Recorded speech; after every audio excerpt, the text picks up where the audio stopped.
So when we talk about SSB interviews, the objective is to cover three dimensions of the component of the individual, which is battery of psychology test,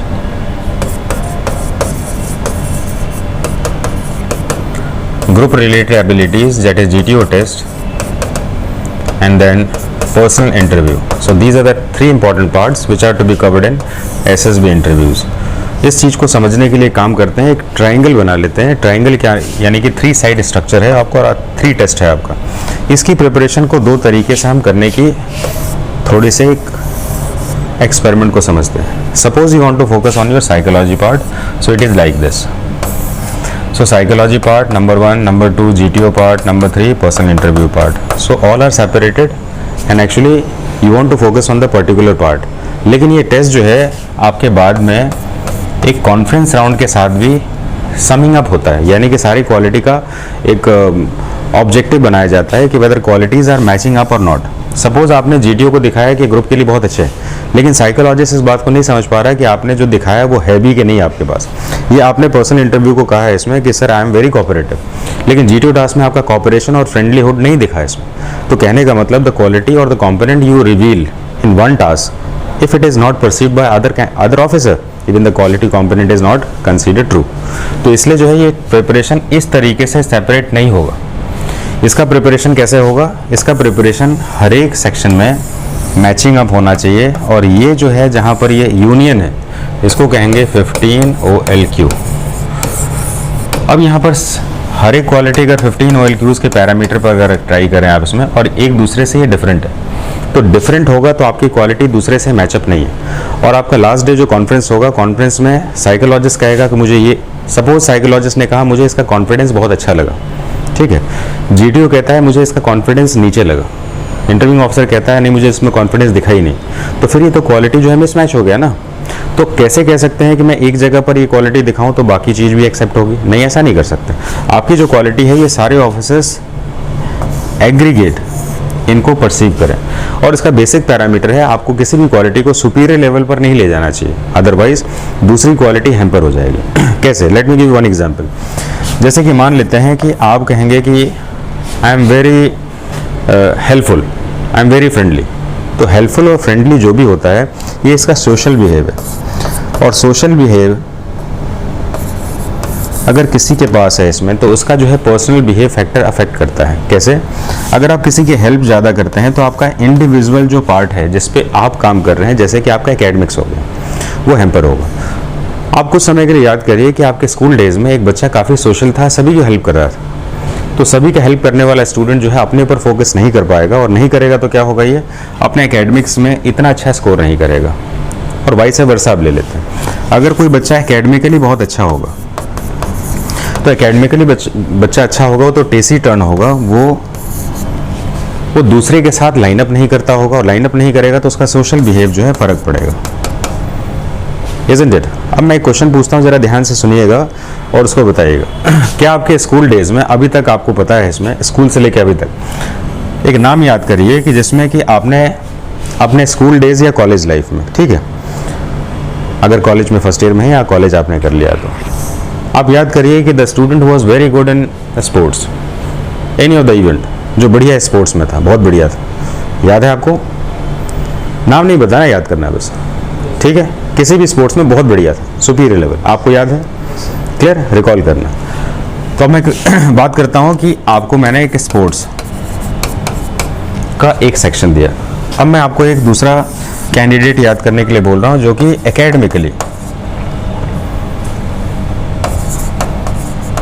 academically जो है वो superior था. अब अपने school days में उसी समय में याद करिए जब आपका स्कूल डेज या स्कूल टाइम में एकेडमिक्स में बहुत बढ़िया परफॉर्मर था. याद है?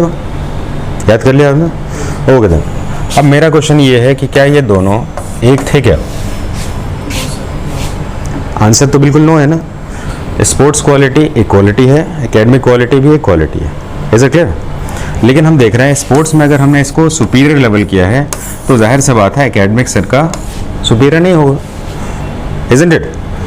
हम किसी भी क्वालिटी में किसी भी फैक्टर को अगर सुपीरियर बनाना चाहें तो उससे हमारी दूसरी क्वालिटी इफेक्ट होगी. इसीलिए एसएसबी में कभी भी किसी एक क्वालिटी को इतना सुपीरियर मत बनाइए जिससे कि दूसरी क्वालिटी उसकी इफेक्ट हो जाए। जनरली क्या होता है कि जब हम विजुअलाइज करते हैं किसी को वीडियोस में या किसी को सुनते हैं इसमें, तो वो स्पोर्ट्स की बहुत अच्छी क्वालिटी की स्टोरी बना रहा होता है, हमें बड़ा अच्छा लगता है, बड़ा अच्छा स्टोरी बना है। लेकिन स्पोर्ट्स का सुपीरियर क्वालिटी बनाने से आपको पता होना चाहिए अगर एक जगह सुपीरियर है तो दूसरी जगह इस क्वालिटी को अफेक्ट करेगा ही। तो जाहिर सी बात है स्पोर्ट्स में बहुत अच्छा होने वाला स्टूडेंट्स एकेडमिक में अच्छा नहीं होगा। और क्या आप अपने लिए ऐसा महसूस कर सकते हैं? क्या आप चाहते हैं कि स्पोर्ट्स में अच्छा होकर एकेडमिक्स खराब करना? नहीं कर सकते ना आप। तो आपको क्या करना होगा, इसका आउटकम क्या होगा? इक्वल टू इन दोनों का एवरेजिंग करना होगा। इसलिए कभी भी कोई बेस्ट स्टोरी लिखने की कोशिश नहीं करनी, एक एवरेज लेके चलना। एवरेज से क्या होगा? पॉसिबिलिटीज होगी कि यहाँ पर भी ये काम कर सकता है और यहाँ पर भी ये काम कर सकता है। Are you clear? तो चाइना के एक बिजनेस टाइकून का मैं एक एग्जाम्पल लेना चाहूँगा इसमें, जैक मा। सुना है आपने? Jack Ma. So once he stated, if my son is a mediocre, I would appreciate it than to be an intelligent.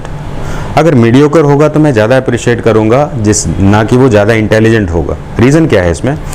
Mediocre होगा तो बहुत सारी दूसरी चीज़ों को भी लर्न करेगा, लेकिन इंटेलिजेंट होगा तो पढ़ाई छोड़ के दूसरा नहीं करेगा। That was a best example. तो हमें ध्यान रखना है कि जब हम 15 OLQs के ऊपर जा रहे हैं इसमें, तो कभी भी किसी एक क्वालिटी के ऊपर इतना ज़्यादा ऑब्सेस्ड मत हो जाइए कि इससे रिलेटेड जो दूसरी क्वालिटीज़ हैं वो इफेक्टेड हो जाए और हम अपनी दूसरी क्वालिटीज़ को फिर बाद में आर्टिफिशियल लिखेंगे तो एसेसर समझ लेगा इसमें ये क्वालिटी नहीं हो सकती, क्योंकि ये सुपीरियर क्वालिटी दूसरे को इफेक्ट करती है। ठीक है, जैसे एक एग्जाम्पल और लेता हूँ मैं। सपोज कि अगर मान लेते हैं एडजस्टेबिलिटी लेते हैं। अगर मान लेते हैं कि आप बहुत ही जल्दी एडजस्ट हो जाते हैं, आप कहीं भी गए एडजस्ट हो गए आप, तो इससे क्या हुआ? इससे नेगेटिव फैक्टर क्या हुआ? इससे नेगेटिव फैक्टर फिकलनेस। आज आपने कहा कि मैं डिफेंस की तैयारी करना चाहता हूँ और एक रिजेक्शन के बाद कहा छोड़ो ना एसएससी की कर लेता हूँ, तो फिकलनेस आए कि नहीं आया इसमें? एडजस्टेबिलिटी हमेशा ही फिकलनेस को भी बनाती है। कब बनाती है? जब एडजस्टेबिलिटी का रेंज हाई हो जाए। तो हमें हर जगह पर एवरेजिंग करना है इसमें। अगर आपने इस एवरेजिंग से ऊपर अपनी क्वालिटी को डिस्प्ले किया तो ये रिलेटेड दूसरे फैक्टर इससे इफेक्ट होंगे। अगर आपने मान लीजिए सोशल बिहेवियर ज़्यादा किया तो आपका पर्सनल बिहेवियर खराब हो जाएगा, एकेडमिक खराब हो जाएगा। एकेडमिक बिहेवियर में सुपीरियर क्वालिटी को डिस्प्ले किया तो आपका फिर सोशल बिहेवियर खराब होगा। और जब हम स्टोरी लिखते हैं तो क्या सोचते हैं? नहीं, हमारा बेस्ट स्टोरी होना चाहिए। तो बेस्ट स्टोरी होगा तो दूसरा इफेक्ट होगा ना। तो कभी भी बेस्ट स्टोरी नहीं जाना। क्लियर? तो ये फॉर्मूला अगर आपने याद रखा तो आपकी साइकोलॉजी टेस्ट बढ़िया होगा। लेकिन इस बात को ध्यान रखिएगा कि जब हम सुन रहे होते हैं, जब हम लिख रहे होते हैं, फ्रेंड से डिस्कशन कर रहे होते हैं, तो हमारे दिमाग में हर समय सर्चिंग किसका होता है? बेस्ट स्टोरी का। इसका कोई बेस्ट स्टोरी बता दो, है कि नहीं? लेकिन कुछ भी बेस्ट नहीं होता।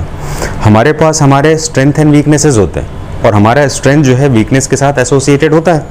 ऐसा तो हो नहीं सकता है we are super human being. Super human यानी कि सिर्फ अच्छा ही है, बुराई तो है नहीं हमारे पास। तो जब हम स्टोरीज़ में, साइकोलॉजी में अपनी स्टोरीज डिस्प्ले करते हैं, क्वालिटी कंपोनेंट डिस्प्ले करते हैं, तो हम अपने स्ट्रेंथ के बारे में बात करते हैं और वीकनेसेस को अवॉइड करते हैं, और जबकि हमारा एसेसर उसके साथ एसोसिएटेड वीकनेस को समझ लेता है। Is it clear? तो ये मेरा बेसिक फैक्ट है। अब मैं स्टार्ट करूँ आपकी साइकोलॉजी टेस्ट, जो हमारे बेसिक सेक्शन से स्टार्ट होगा।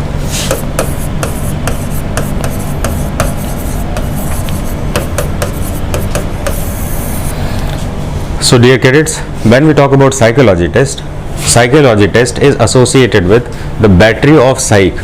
It means the cognition of the candidate. What do you mean by cognition? Cognition means the cognitive approach of the candidate, how he thinks, how he behaves, and what are the components that he displays. Likewise, in the particular situation, if your decision making is good, so what is the level of decision making? Suppose in adversity, if you are unable to decide anything, if your effectiveness is weak, so it is a cognition. अगर आप decision लेने में fast हैं तो cognition है। अगर आप problems के अकॉर्डिंग डिसीजन ले पाते हैं तो ब्रेन कंपोनेंट है। स्पीड ऑफ टेकिंग डिसीजन है तो कॉग्निशन है। यानी दिमाग की ऐसी स्थिति जिसमें कि वो काम करने की क्षमता को प्रदर्शित करता है, उसको क्या कहते हैं? कॉग्निशन कहते हैं, कॉग्निशन। तो बैटरी ऑफ साइक में ब्रेन की कैपेसिटी को चेक करना है, और वो चेक कैसे करते हैं कि आपका कॉग्निटिव अप्रोच कैसा है। इस अप्रोच को टेस्ट करने के लिए साइकोलॉजिस्ट के पास 4 डिफरेंट टेस्ट है, जिसको हम TAT, WAT, SRT and SDT कहते हैं। जिसमें कि TAT एंड WAT को प्रोजेक्टिव टेस्ट कहते हैं, और इनको हम कहते हैं पेपर टेस्ट। अब ये दोनों टेस्ट में क्या अंतर होता है? पेपर टेस्ट में क्वेश्चंस आपको सीधे दिए जाते हैं, you will have to write the answer. Likewise अगर ये हुआ तो क्या करोगे? It means questions are directly asked to you and you are going to respond it. But in the projective test इसमें क्या होता है? आपसे पूछा नहीं जाता, you will have to decide in that situation what you are going to do. Suppose अगर मान लीजिए दिखाया गया कि एक चोर जो है किसी का पर्स लेके जा रहा है, आपसे कहा गया कि एक स्टोरी लिखिए, ये नहीं कहा गया कि आप चोर की तरफ से लिखिए कि जिसके जो नीडी है उसकी तरफ से लिखिए, you will have to decide it. तो प्रोजेक्टिव टेस्ट का ऑब्जेक्टिव ये रहता है कि आपके सेल्फ को डीएसोसिएट करना, आपके सेल्फ को डीएसोसिएट करना। सो let me give you one example. अगर मैं आपको जो है सपोज 2 कैंडिडेट हैं इसमें, अब मैं इस टेस्ट को प्रेजेंटली आपके साथ कर रहा हूँ, क्लियर? आप सब्जेक्ट हैं मेरे और अभी मैं आपसे एक टेस्ट पूछ रहा हूँ। Test number 8, so please stand up. Suppose I ask why should I select you. अगर ये क्वेश्चन है कि मैं आपको क्यों सेलेक्ट करूं, तो give me 2 reasons for that. 2 reason बताइए। Sir, because I'm keen interested in to join defense forces. नहीं, क्यों? Why should I select you? What are the qualities in you on which I should select you? मुझे 2 quality बता दीजिए।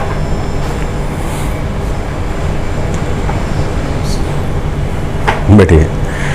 तो ये section ना होने का मतलब क्या है आपका? आप दिमाग देख रहे हैं इसमें? दिमाग जो है एकदम फास्ट रिस्पॉन्डिंग होना चाहिए, स्पॉन्टेनियस टेस्ट होता है इसमें। देखिए जानते सभी लोग हैं, जैसे अगर मैं कहूँ आर यू सेल्फ कॉन्फिडेंट? हाँ हाँ है। Aren't you intelligent? हाँ हाँ है। क्या फ्रेंडली? हाँ हाँ है। सभी तो है, लेकिन जब पूछा गया स्पॉन्टेनियस, दिमाग ने क्या कहा? नहीं बता सकते। So even the quality which is present in you and if the qualities are not coming out on the spontaneous part, it is lacking of effectiveness. Quality effective नहीं है। जैसे कि चाकू है, सब्जी काटना है हमें, और सब्जी काट रहे हैं तो चाकू में धार ही नहीं है, तो सब्जी नहीं कट रही है। चाकू तो है, ब्रेन तो है, नॉलेज तो है, लेकिन क्या है? स्पॉन्टेनियस रिस्पॉन्ड नहीं आ रहा। क्यों भाई? इफेक्टिव नहीं। तो जब कोई क्वालिटी होने के बाद नहीं दिखती है, उसको कहते हैं इफेक्टिवनेस। ठीक है? और इसका मतलब ये हुआ कि आपको जो है रेगुलर प्रैक्टिस करके इस क्वालिटी को शार्प करना होगा, अदरवाइज वो ब्लर हो जाएगी ना, ब्लंट हो जाएगी, फिर वो क्वालिटी इफेक्ट नहीं करेगी इसमें। तो अभी ये सेक्शन को छोड़ देते हैं। मैं इस टेस्ट के बारे में बता रहा था कि साइकोलॉजी टेस्ट विच इंक्लूड्स कितने पार्ट होते हैं इसके? 4 पार्ट होते हैं। 4 पार्ट को फर्दर हम कितने पार्ट में डिवाइड करते हैं? ए पार्ट होता है प्रोजेक्टिव पार्ट, जिसमें कि आपको सिर्फ कंडीशन दिया जाता है और एनालाइज कर कर आपको खुद ही लिखना है। लेकिन इसमें जो है क्वेश्चन पूछा जाता है और आपको कहा जाता है ये लिखिए। जैसे कि अगर एसआरटी में कहा कि आप कहीं जा रहे हैं और एक्सीडेंट हो गया तो क्या करेंगे, तो ऑब्वियसली आपको कुछ करना पड़ेगा। लेकिन इन सब टेस्ट में ऐसा नहीं होता। प्रोजेक्शन के थ्रू एक इमेज दिखाई जाती है, वर्ड दिखाया जाता है और कहा जाता है you have to respond it. क्या करेंगे ये नहीं कहा गया। लेकिन यहाँ पर ये पेपर टेस्ट है, पेपर का इंस्ट्रक्शन टेस्ट है, आपको इंस्ट्रक्शन दिया जा रहा है। यहाँ पर ये इंस्ट्रक्शन नहीं है, प्रोजेक्शन है। तो इस तरह से इस टेस्ट के 2 अलग अलग डिमांड। अब इन एग्रीगेट हमें करना क्या चाहिए? What is the demand of this test? Obviously SSB is 100% relying on 15 OLQs. सो 15 ऑफिसर्स लाइक क्वालिटीज़ का ही ये टेस्ट है। बिना 15 ऑफिसर्स लाइक क्वालिटी के ये टेस्ट में आपका कुछ भी काम करना ये यूजलेस। तो 15 OLQs होता क्या है, इसके बारे में हम बात करेंगे, जिसको कहेंगे इंट्रोडक्शन ऑफ 15 OLQs। पूरा टेस्ट 15 OLQs के पैरामीटर पर ही है। सारी क्वालिटी जो है फिर 15 पैरामीटर्स पे है। अगर ये क्वालिटी आप में प्रेजेंट है, वेल एंड गुड है, और नहीं है इसमें, तो फिर उनको वो क्वालिटीज़ नहीं चाहिए। जैसे कि अगर आपने कंप्यूटर लिया और कंप्यूटर में आपने कुछ भी बटन दबाया, तो बाइनोमियल फिगर क्या होता है उसमें? 0 एंड 1। क्या उसमें 5 10 होता है? क्या नहीं होता ना। कुछ भी आप कुछ भी जवाब दीजिए, वो बाइनोमियल फिगर में लेगा 0 1। उसी तरीके से आप एसएसबी में कुछ भी जवाब दीजिए, आपका पूरा आंसर होगा 15 OLQs के पैरामीटर पर। अगर उस पैरामीटर को टच नहीं करता है तो वो आंसर जो है उनके लिए यूजलेस। Is it clear? तो सबसे पहले हमें ये जानना है इसमें कि हमारा आंसर क्वालिटी के ऊपर कैसे बनेगा, और ये क्वालिटी होता क्या है इसमें, कैसे हम टेस्ट करें अपने आप को, और इसकी तैयारी हमें कैसे करनी चाहिए। तो 15 OLQs का जब इंट्रोडक्शन की बात करता हूँ तो हमें ध्यान रखना है इसमें कि एक गाड़ी है, एक गाड़ी में कितने टायर होते हैं? 4 टायर्स होते हैं कि नहीं होते हैं? और 4 टायर्स जो हैं, अगर कोई भी टायर जो है अगर वर्क नहीं करे, पंचर हो जाए तो गाड़ी चलेगी? नहीं चल पाएगी। उसी तरीके से बैटरी ऑफ साइक में 15 क्वालिटीज़ के लिए 4 फैक्टर्स हैं, और ये 4 फैक्टर्स जो है आपकी क्वालिटीज़ को ड्राइव करते हैं। अगर ये 4 फैक्टर्स में से कोई भी फैक्टर जो है अफेक्टेड है तो फिर ये क्वालिटी ड्राइव नहीं करेगी और प्रॉब्लम आ जाएगा। ठीक है, तो हम इस 15 OLQs को समझने के लिए सबसे पहले क्या करने वाले हैं? Important factors. और ये फैक्टर्स कितने हैं हमारे पास? क्या बोला है मैंने अभी? कितने फैक्टर्स हैं? 1 ऑर्गेनाइजेशन एंड प्लानिंग। दूसरा factor social एडॉप्टेबिलिटी।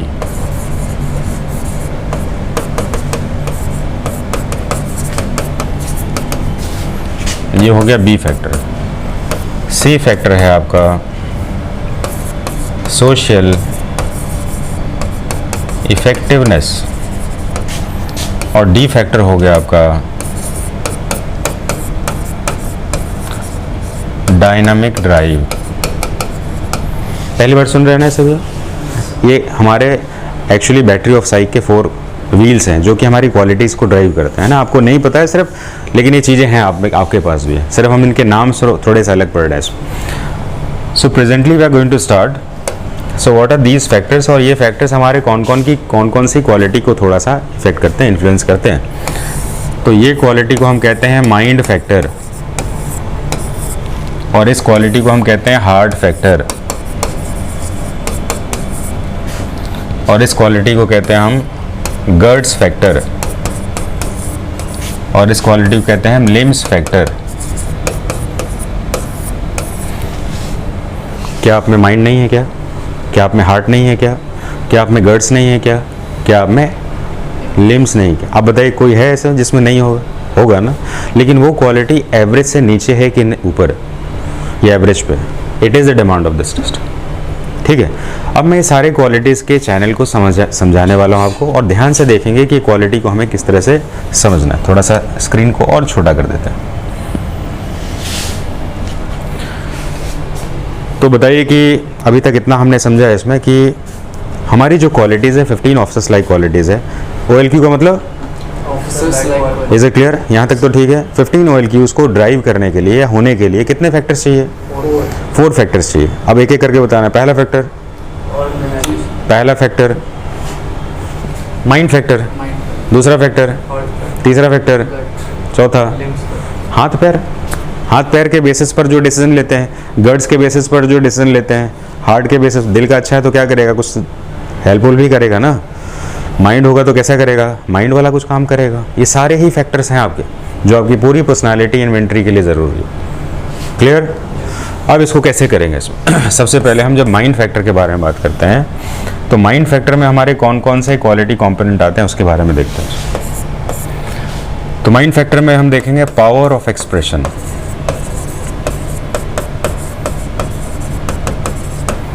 Reasoning ability,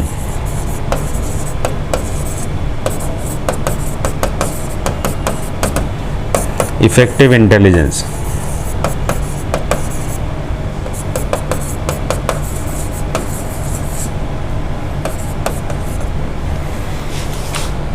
reasoning ability, power of expression, effective intelligence. These are the quality which are associated with mind factor.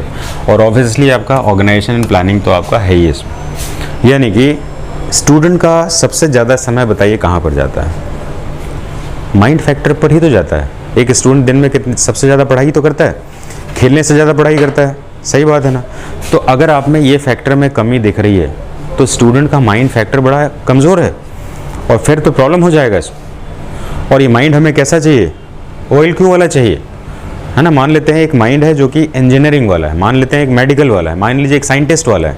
आपको पता होना चाहिए कि हमारे former president Shri APJ Abdul Kalam, missile man, SSB में गए थे, पास नहीं हुए। क्यों? उनका माइंड फैक्टर ख़राब था क्या? नहीं था, क्योंकि वो OLQs का बेस्ड पर नहीं था। Isn't it? आपको पता है कि नहीं पता है? He faced SSB, but actually he was not selected. Why? क्योंकि वो माइंड फैक्टर जो है सुपीरियर क्वालिटी था, लेकिन वो OLQ बेस पर नहीं था. ठीक है, अगर उनको कहें ऑर्गेनाइजेशन प्लानिंग वाला सेक्शन में, पावर ऑफ एक्सप्रेशन में, इफेक्टिव इंटेलिजेंस, इन सब सेक्शन में अगर था तो बाकी सेक्शन में उनका सेक्शन कमज़ोर था. तो हमें ध्यान रखना होगा कि हमें सभी का एक बैलेंसिंग स्ट्रक्चर चाहिए इसमें. तो दोबारा एक बार याद करने के लिए कहते हैं, माइंड फैक्टर में कौन कौन सी क्वालिटी है? Organisation planning, power of expression, reasoning ability और इफेक्टिव इंटेलिजेंस को मैं थोड़ा सा एक्सप्लेन करता हूँ उसमें. What do you mean by effective intelligence? Suppose the quality that you have and you are unable to display it, it means that the problem is of effective intelligence. Suppose अगर मैं आपका interview लेता और interview में आपका power of expression जो है बढ़िया है, you are able to explain everything, clear? तो क्या आपको पावर ऑफ एक्सप्रेशन प्रॉब्लम है? क्या नहीं है. But when you sit in the GD and you are unable to speak anything in the group, अब क्या मतलब हुआ? पावर ऑफ एक्सप्रेशन जो है वो इफेक्टिव कहाँ पर नहीं है? ग्रुप एसोसिएशन में नहीं. तो इस क्वालिटी को इंटरव्यूइंग ऑफिसर कहेगा power of expression is good because actually you are able to communicate with him. लेकिन ये ग्रुप वाले टास्क में जब देखा आपने तो GTO ने क्या लिखा फिर उसमें? His expression is not good. तो फिर ये कैसे पता चला भाई? एक तो देख रहा है कि पावर ऑफ एक्सप्रेशन गुड है, दूसरा कह रहा है कि नहीं गुड है. क्यों नहीं है? क्योंकि वो इफेक्टिव नहीं है अलग अलग कंडीशन पर. जैसे कि इंडियन करेंसी है और इंडिया में लेके चलेंगे तो चलेगा, अमेरिका में जाएंगे चलेगा. इसका मतलब ये है कि करेंसी है तो हर जगह चलना चाहिए. यानी कि अगर आपकी क्वालिटी है तो अलग अलग सिचुएशन पे वर्केबल होना चाहिए. अगर वो वर्केबल है तो इफेक्टिव है, और वर्केबल नहीं है, कंडीशनल है, तो इफेक्टिव नहीं है. am I clear? यानी कि अगर हम बोल पाते हैं कहीं पर और बोलने वाला पार्ट जो है अगर हमारा लिमिटेड है, रिस्ट्रिक्टेड है कहीं पर ही, और बाकी जगहों पर हम चुप हो जाते हैं, तो इट मीन्स इफेक्टिव इंटेलिजेंस की प्रॉब्लम है. So let me give you another example. मान लेते हैं कि आप जो है बड़ा ही फ्रेंडली है, you are very friendly, you are very supportive, helpful. आप में हेल्पफुलनेस बहुत ज़्यादा है इसमें, और आप कहते हैं sir I am very cooperative. Is it clear? आप करते भी हैं. लेकिन आप कहीं गए और आपने रोड पर क्या देखा है इसमें कि एक एक्सीडेंट हो गया और बहुत सारे लोग सराउंडेड करके कुछ बातें कर रहे हैं, अरे ऐसा कुछ होता है, वैसा कुछ होता है. Have you seen certain events? ऐसा होता है ना, नॉर्मली ऐसा होता है इसमें. और आप भी जाके सोच रहे हैं, क्या सोच रहे हैं? यार इसको मदद करना चाहिए. Isn't it? कोई ऐसा है जो कहता है मरने दो इसको? नहीं होता है ना इसमें. लेकिन आपने देखा होगा उसमें से कुछ लोग कहते हैं चलो उठाओ लेके चलो. Have you seen it? तो वो क्वालिटी जो आप सोच रहे थे, इसका हेल्पफुलनेस, वो इफेक्टिव उसमें है, लेकिन आप सोच रहे थे करने के लिए लेकिन वो कर नहीं पा रहे. तो जब कोई काम हमारे पास क्वालिटी है, हमें पता है कि वो चीज़ है, मैं पॉजिटिव सोच रहा हूँ, लेकिन मैं उसको डिस्प्ले नहीं दे रहा हूँ, मैं इसको इफेक्टिवली लॉन्च नहीं कर पा रहा हूँ, मैं यूज़ होने पर उसको इम्प्लाई नहीं कर पा रहा हूँ, तो कहाँ पर प्रॉब्लम आ रही है? इफेक्टिवनेस पर. Is it clear? यानी कि हम जो बोल रहे हैं क्वालिटी नहीं है. जैसे मान लीजिए मैंने आपसे पूछा कि कौन कौन सी क्वालिटी है बताइए, आपको पता है सर 15 OLQs होता है. अब बताइए क्या है? दिमाग में नहीं आ रहा. क्यों नहीं आ रहा भाई? क्योंकि इफेक्टिव नहीं है. उसको ब्रशअप करना पड़ेगा ना, थोड़ा सा धार लगानी पड़ेगी उसमें चाकू में, तब होगा इसको. तो ये हम क्वालिटीज़ को किस मीडियम से पढ़ रहे हैं अभी? Factor wise. कितने फैक्टर्स होते हैं? 4 फैक्टर्स होते हैं. और 4 फैक्टर में पहला फैक्टर क्या पढ़ा हमने? माइंड में कौन कौन सी क्वालिटी? Organisation planning, reasoning. आप जल्दी से बताओ एक एक क्वालिटी. ऑर्गेनाइजेशन प्लानिंग हो गया, दूसरा बताओ.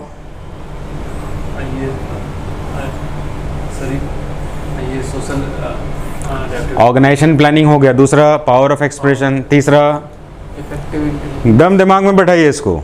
नेक्स्ट हो गया. तो ये सारा क्वालिटी आपका माइंड फैक्टर है. अब आप कहेंगे कि सर इसको हम जान के करेंगे क्या? क्वालिटी थोड़ा लिखना है इसमें. नहीं, क्वालिटी कभी नहीं लिखना है. क्वालिटी की जगह आपका बिहेव लिखना है इसमें. क्या करना है इसमें? देखिए, जब आपसे पूछा जाए इसमें कि what are the quality present in you, so the quality must be present in the behavioural form. उस क्वालिटी का बिहेव फॉर्म होना चाहिए. 2 वर्ड का ध्यान रखना है कभी.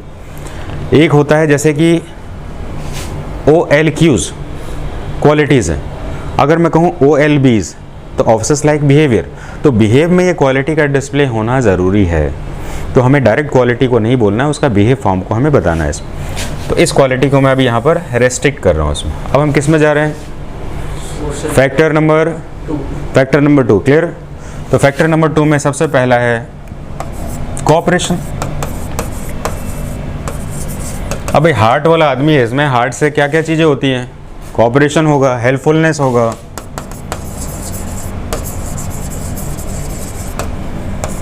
सेंस ऑफ रिस्पॉन्सिबिलिटी होगा, जिम्मेदारी होगा।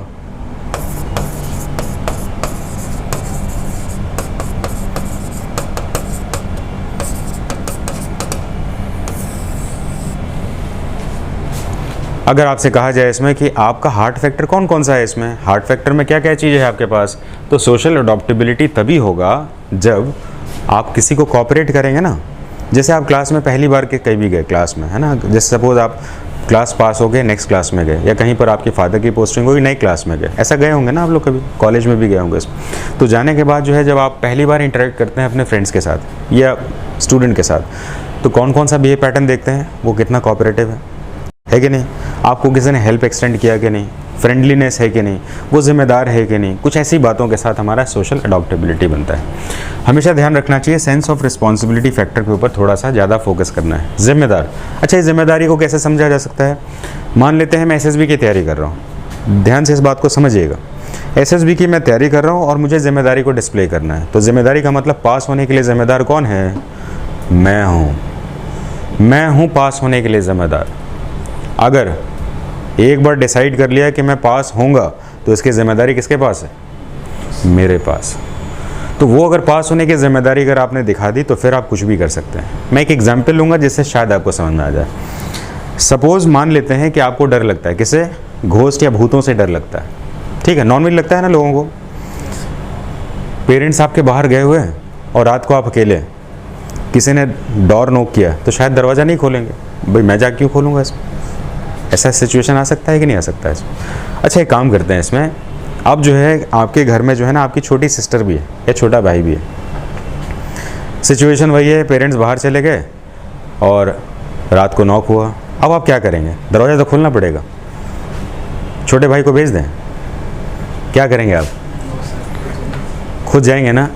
तो कभी होता क्या है ना कि अगर आपने जिम्मेदारी ले ली ना, तो उस जिम्मेदारी के प्रोपोर्शन में आप ऐसे चैलेंजेस को एग्जीक्यूट करते हैं जो कि आपके चॉइस पार्ट में नहीं होता।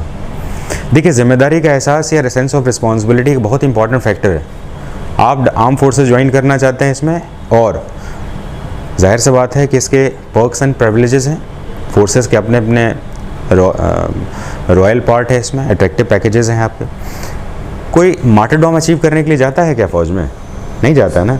लेकिन देश को कभी ऐसी ज़रूरत पड़ जाए जहाँ पर लड़ाई लग जाए और पता चले इसमें कि जीतने की संभावना कितनी है, तो 1%, तो क्या कहेंगे? मैं नहीं जाऊँगा?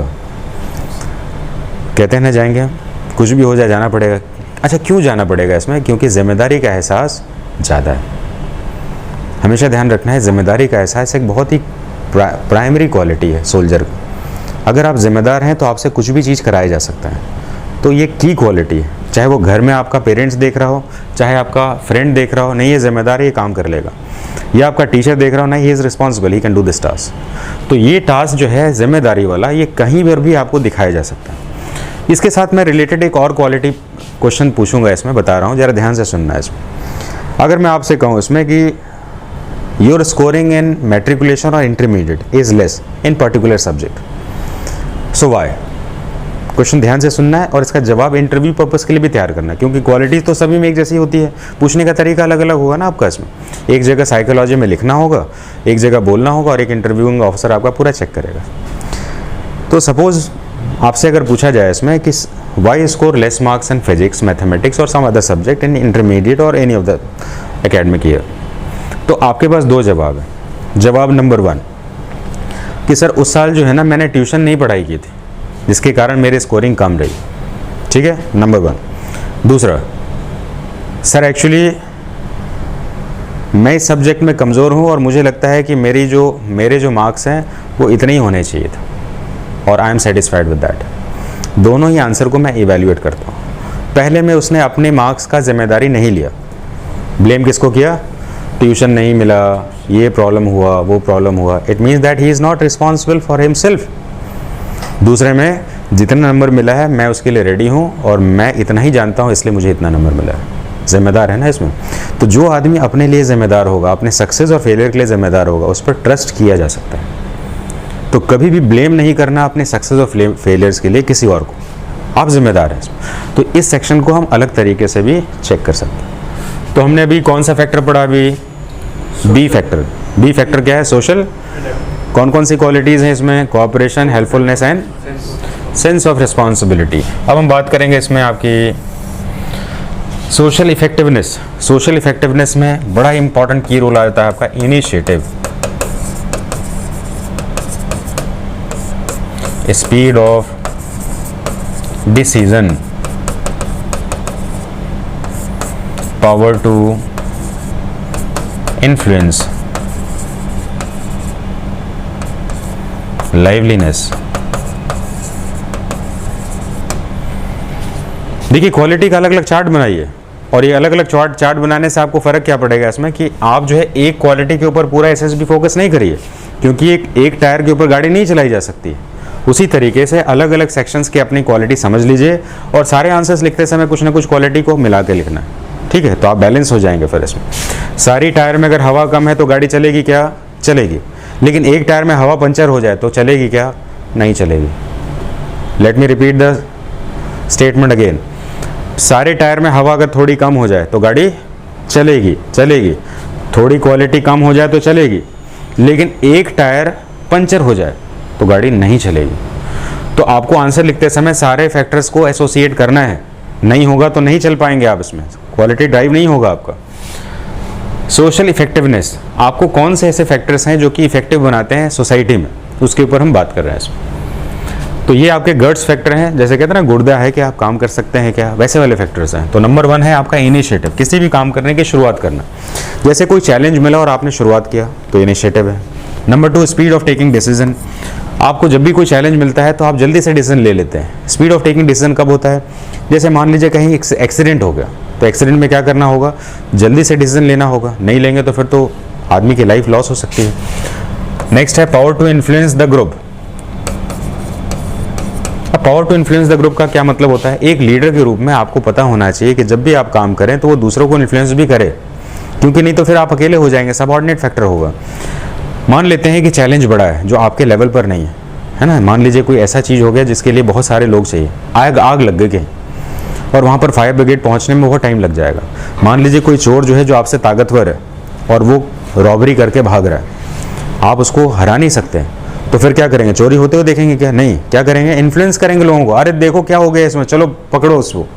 तो आपके पास जब तक इन्फ्लुएंशियल फैक्टर नहीं होगा तब तक चैलेंज को आप एग्जीक्यूट नहीं कर पाएंगे, क्योंकि सारे चैलेंजेस आपकी फिजिकल एफिशिएंसी पर तो बना नहीं है। तो अगर ज़्यादा होगा तो क्या करना होगा? You have to take support from surroundings. तो इन्फ्लुएंशियल फैक्टर चाहिए। लाइवलीनेस बड़ा इंपॉर्टेंट फैक्टर होता है, बिना इसके आप एसएसबी पास नहीं कर सकते। एक और क्वालिटी इसमें ऐड ऑन करना चाहता हूँ,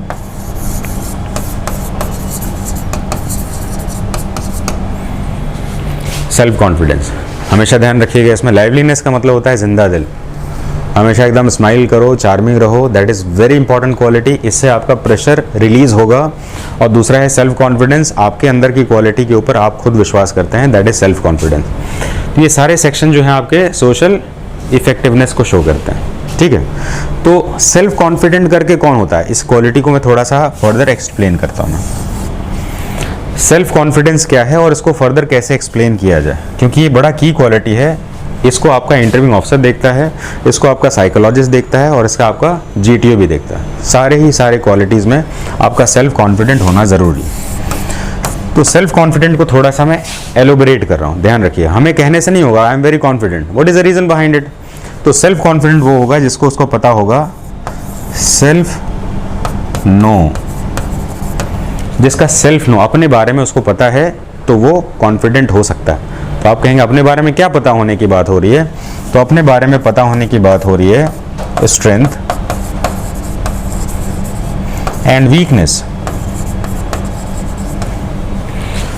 आपके स्ट्रेंथ और आपकी वीकनेस आपका सेल्फ नो है। अगर आपको पता है तो आप कोई भी डिसीजन ले सकते हैं। जैसे एग्जाम्पल मैं बोलूं, 10 फुट का गड्ढा है और आपने कभी कूदा नहीं है और नीचे बहुत बड़ा डिच है, तो क्या आप उस पर कूद सकते हैं क्या? 10 फुट ऐसे बहुत बड़ा नहीं होता, लेकिन आपने आज तक कूदा नहीं है इसमें, तो क्या 10 फुट में कूद सकते हैं क्या? आप नहीं कूदेंगे। क्यों भाई? क्योंकि मेरे पास ऐसा कॉन्फिडेंस नहीं है। लेकिन मान लीजिए आप 10 फुट नहीं, आप 15 फुट का गड्ढा क्रॉस करते हैं, आप हैबिचुअल हैं इसके लिए, आपने बहुत सारी प्रैक्टिस की है इसके लिए। तो 10 फुट का गड्ढा जो है क्रॉस करने के लिए आपके दिमाग में क्या है, मैं ऐसा कर लूँगा क्योंकि मैंने ऐसा किया था, और किया था मतलब कि आपका स्ट्रेंथ आपको पता है। तो हमें पता होना चाहिए कि हमारा सेल्फ नो जो है हमारे स्ट्रेंथ को और वीकनेस को जानने के बाद ही बनता है। आप नहीं कह सकते कि मैं सेल्फ कॉन्फिडेंट हूँ। तो आपका अगर सेल्फ नो है, हर एक के पास उसका स्ट्रेंथ और वीकनेस होता है, तो ये दोनों ही फैक्टर है आपके पास, तो इसका बाद में कंक्लूजन क्या होगा, बाद में होगा कि आपका डिसीजन जो भी होगा वो कैलकुलेटेड होगा और एवरेज में सही होगा, क्योंकि इसका स्ट्रेंथ भी इसको पता है, इसका वीकनेस भी पता है। तो जिसका डिसीजन सही होगा उसके पास स्ट्रेंथ और वीकनेस का जानकारी उसके पास होना चाहिए। तो हम अभी किसके बारे में बात कर रहे थे, सोशल इफेक्टिवनेस की। एक एक क्वालिटी बताएंगे। Number 1 quality initiative. Group discussion में सबसे पहले बोलने वाला कौन होता है, इनिशिएटर होता है, यानी चैलेंज इनिशिएटिव के पास ज़्यादा होता है। अगर मान लीजिए पब्लिक गैदरिंग में कोई ऐसी चैलेंजेस आ जाए, किसी को चोट लग जाए, कुछ भी हो जाए, भीड़ खड़ी है, और सबसे पहले हेल्प एक्सटेंड करने वाला कौन है, इनिशिएटर है। इनिशिएटर है। जीडी में कोई ऐसा टॉपिक है जो कि समझ में नहीं आ रहा और किसी ने सबसे पहले बोलने की शुरुआत की, तो कौन है वो, इनिशिएटर है। तो इनिशिएटर होता कौन है, एज ए लीडर होता है। क्यों, लीडर का काम होता है ग्रुप को डायरेक्शन दिखाना। डायरेक्शन कब दिखाना, जब ग्रुप कंफ्यूज है क्या करे।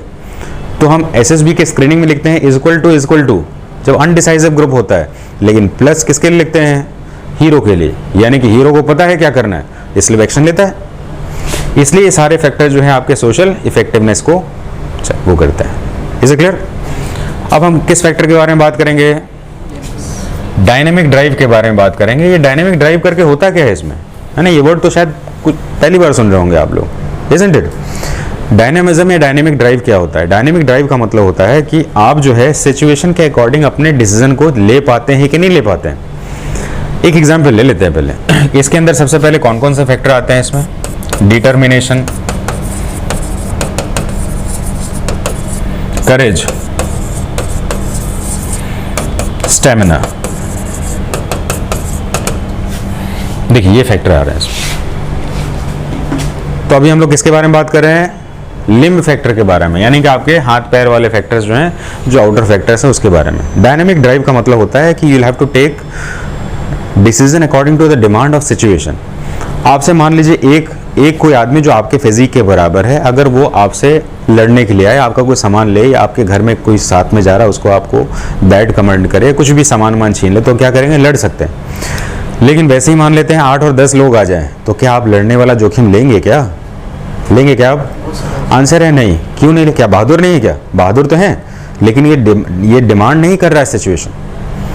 लड़ने का डिमांड तब सही था जब हमारे पास इक्वल अपॉर्चुनिटी थी फाइट करने की, लेकिन यहाँ पर इक्वल अपॉर्चुनिटी है नहीं हमारे पास। तो हमारा डिसीजन जो होता है सिचुएशन के अकॉर्डिंग चेंज होता है, और नहीं होगा तो क्या होगा, गलत हो जाएगा डिसीजन, इजंट इट। जैसे कि मान लेते हैं हमें पूरा सिलेबस पढ़ के एग्जाम में जाना चाहिए, लेकिन एक दिन पहले ही टीचर ने कहा पूरा सिलेबस का एग्जाम आएगा, तो ये पूरा सिलेबस पढ़ सकते हैं क्या? तो आप क्या करेंगे, उसमें सारे सिलेबस को पढ़ेंगे कि इंपॉर्टेंट सेक्शन को पढ़ेंगे? तो इंपॉर्टेंट सेक्शन को आपने change according to the demand of situation किया है कि नहीं किया? तो हमारे डिसीजन जो है चैलेंजेस के अकॉर्डिंग चेंज हो जाते हैं, और ये डायनेमिज्म है। ये आपको सर्वाइवल स्किल्स सिखाता है, यानी कि अगर आपने ऐसा स्किल नहीं किया तो फिर आप प्रॉब्लम में आ जाएंगे इसमें। तो इसमें कौन कौन से सेक्शन है, इसमें डिटर्मिनेशन आता है, आपके पास डिटर्मिनेशन फैक्टर है, करेज है, आपका बहादुरी को टेस्ट करता है, और आपका स्टेमिना। स्टेमिना का मतलब क्या होता है, कंसिस्टेंट परफॉर्मेंस। स्टेमिना का मतलब ये नहीं कि आप लड़ाई करते रहे, इसका मतलब होता है कंसिस्टेंट परफॉर्मेंस। किसी चीज़ को आपने डिसाइड किया और उसको रेगुलरली आप एग्जीक्यूट करने की पोटेंशियल रखते हैं इसमें, ठीक है। तो अभी हमने जो बात किया है क्लास में, उस टॉपिक का नाम है 15 OLQs। क्लियर? तो हमें पूरे साइक टेस्ट में या पूरे SSB टेस्ट में लिखना क्या होता है, बोलना क्या होता है, क्या बोलना होता है, 15 OLQs। इसको छोड़कर जो भी बोलेंगे क्या होगा, कोई ज़रूरत नहीं, और इसी के बिहेव पैटर्न पर ही आपका पूरा परफॉर्मेंस चेक होगा, ठीक है। अब हम बात करेंगे आपके साइकोलॉजी टेस्ट का सबसे पहला TAT। नाउ स्टार्ट, लिखना स्टार्ट। इसको पूरा लिखा कि नहीं आपने अभी तक? ये सब लिख लीजिए पहले, कीप ऑन राइटिंग।